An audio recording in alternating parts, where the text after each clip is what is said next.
दोस्तों, हिंदू धर्म में महामृत्युंजय मंत्र का बहुत महत्व है।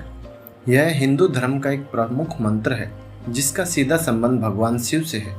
मान्यताओं के अनुसार इस दिव्य मंत्र को सिद्ध करके मृत्यु पर भी विजय पाई जा सकती है।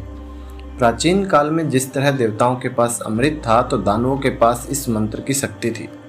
दानव ऋषि शुक्राचार्य के द्वारा जब भी यह महामृत्युंजय मंत्र पढ़ा जाता तो दानव मृत्यु के बाद पुनः जीवित हो जाते थे।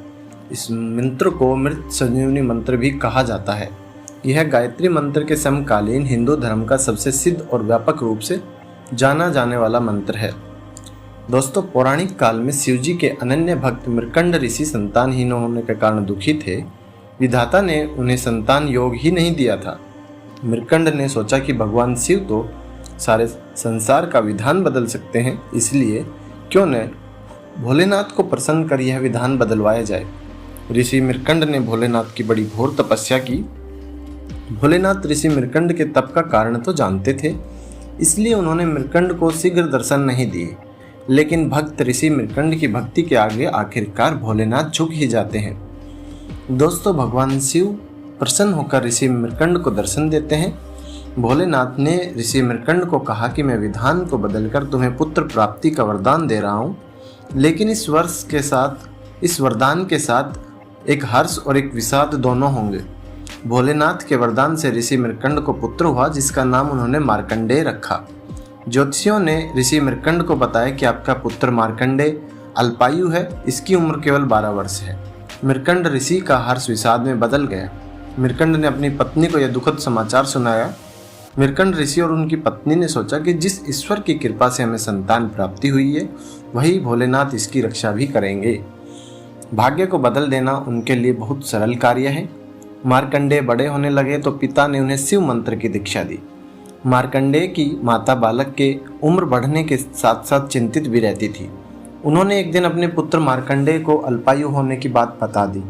मार्कंडेय जी ने निश्चय किया कि माता पिता के सुख के लिए वह उसी सदाशिव भगवान से दीर्घायु होने का वरदान भी लेंगे जिन्होंने उन्हें जीवन दिया है। 12 वर्ष पूरे होने को आए थे। मार्कंडेय जी ने शिव जी की आराधना के लिए महामृत्युंजय मंत्र की रचना की और शिव मंदिर में बैठ गए इसका अखंड जाप करने के लिए। तो कौन सा मंत्र था? ओम त्र्यंबकम यजामहे सुगंधिम पुष्टिवर्धनम उर्वारुकमिव बंधनान् मृत्युर्मोक्षीय मामृतात्। अर्थात समस्त संसार के पालनहार 3 नेत्रों वाले शिव की हम आराधना करते हैं। विश्व में सुरभि फैलाने वाले भगवान शिव मृत्यु न कि मोक्ष से हमें मुक्ति दिलाए।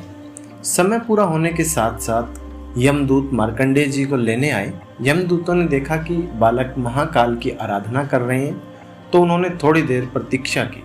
मार्कंडेय ने अखंड जप का संकल्प लिया हुआ था। यमदूतों का मार्कंडेय को छूने का साहस भी नहीं हुआ और वो वापस लौट गए। उन्होंने यमराज को बताया कि वे बालक तक पहुंचने का साहस नहीं कर पाए।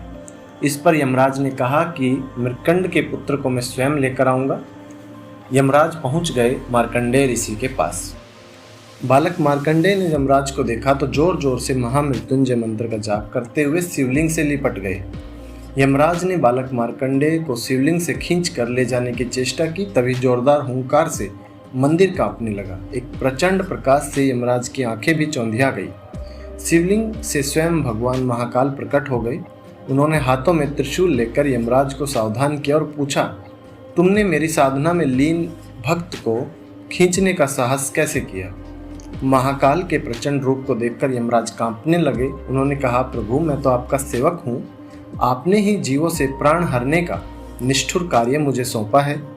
भगवान चंद्रशेखर का क्रोध जब कुछ शांत हुआ तो बोले, मैं अपने भक्त की स्तुति से बहुत प्रसन्न हूँ और मैंने इसे दीर्घायु होने का भी वरदान दिया है। तुम इसे ऐसे नहीं ले जा सकते। यमराज ने कहा, प्रभु आपकी आज्ञा तो सर्वोपरि है।